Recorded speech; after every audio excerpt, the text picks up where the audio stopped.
here I am as the unofficial caretaker of Crossbones Graveyard. The Crossbones Graveyard was closed in the 1850s when it was a pauper's graveyard, but there was a tradition linking it with an old single women's burial ground, a ground for prostitutes. So this has become known as the outcast burial ground. And it was completely forgotten until the 1990s when they built the Jubilee Line extension right here, the electricity substation. They uncovered 150 skeletons. And really this reawakened the whole history of the graveyard. I began writing these strange poems about it, which I didn't fully understand. And as I started investigating them, I uncovered this incredible history and soon joined with other people in campaigning for it to become a garden of remembrance for outcasts of all kinds. And that's what we're working on now. We're seeking to persuade the site owners, Transport for London, first to allow some community gardening, so that little by little we bring this space, which has been brutalised and really feared by people for about 100 years, slowly to bring this back into the community as a fantastic place to honour the outcast, both dead and alive. And where is that at the minute? What's the... We're at a process where we need to proceed quite carefully, because we've persuaded Transport for London in principle to allow community gardening on here, and that is the next phase really. But of course things change here sometimes day to day, so we get people breaking in sometimes and temporarily squatting on the site. It's not really sustainable as any kind of living place. There's an old caravan, but it's very beaten up. So really what we've got to do is walk a thin line between sort of seeking to open up the site, but also to do it in a sustainable way, so that the owners will eventually allow this land to come back to the public. The owners are looking, of course, to develop the site, and I think we've persuaded them, hopefully successfully, that it would be madness, both economically and certainly socially, to try and start digging up this graveyard.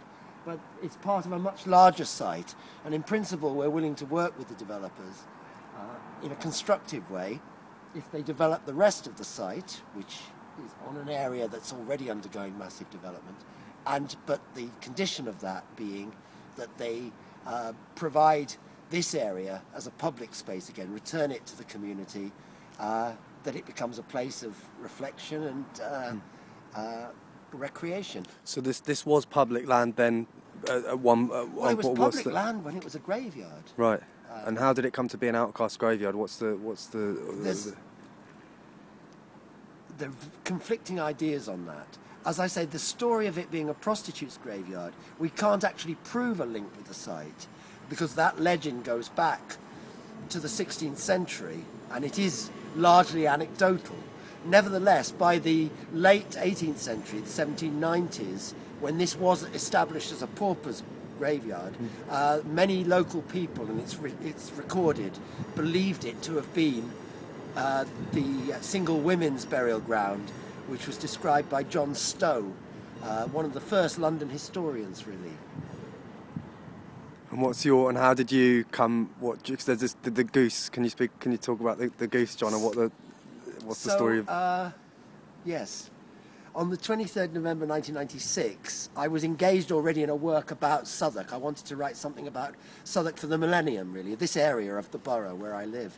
And so I started doing some experimental writing, and it was based on research I'd done, including into the Winchester geese. These were the prostitutes who were licensed by the church for more than 500 years in this part of the borough, between here and the river. They were licensed by the church? By the church. Right, okay, yeah, you don't get that anymore, right? This area lay outside the law of the City of London. It was called the Liberty of the Clink, yes. And it was effectively an old medieval manor. The lord of the manor was the Bishop of Winchester, because the Diocese of Winchester used to own and cover all this part of southeast England. And so the bishop effectively granted licenses to the brothels or the stews and the women who worked in them, who could be fined if they broke any of the many rules that governed their behaviour. All of this was enshrined in ordinances which go back to 1161 AD and which were actually signed by Thomas Becket. So we like to say that our working girls had a license from a saint. And it's an extraordinary story that you really couldn't make up. But effectively, I knew about the Winchester geese and much of the history of this area. And on that particular night, I was doing some experimental writing and very much found that the spirit of a goose seemed to possess me, really. The writing became very close to automatic writing or channeling. It was all in rhyme, which I'd never written poetry in rhyme, and it had such a strong backstory, a sense of a personal history attached to it, that really was quite shocking to me. And it was as if a spirit was actually talking to me and educating me. And in the middle of that night, took me on a physical walk through the streets and actually brought me to these gates, the gates of Crossbones, which at the time were just rusty iron gates onto a very desolate work site. But standing at the gates, it was as if this poem was just downloading itself into me, and it was singing itself to me. As I say, it's as if the bones were singing.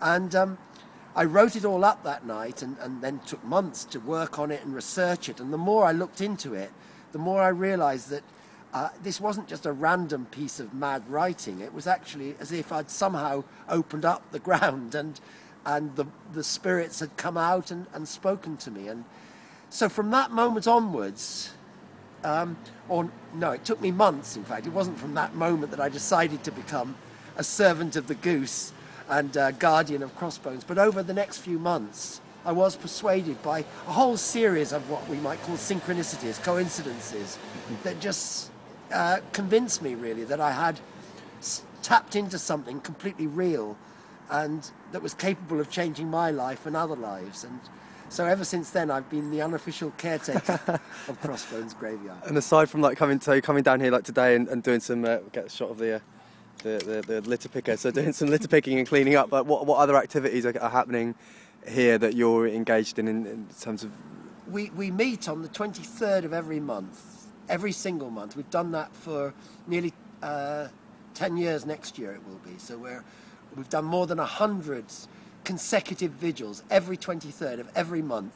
At 7 o'clock we begin a vigil at the gates, and the vigil is really to honour and to remember the outcast. It began very much with honouring the outcast dead, but the more we do it, we realise we're also honouring the outcast living and ourselves, in a sense, and above all honouring a sense of continuity between the past, the present and the future.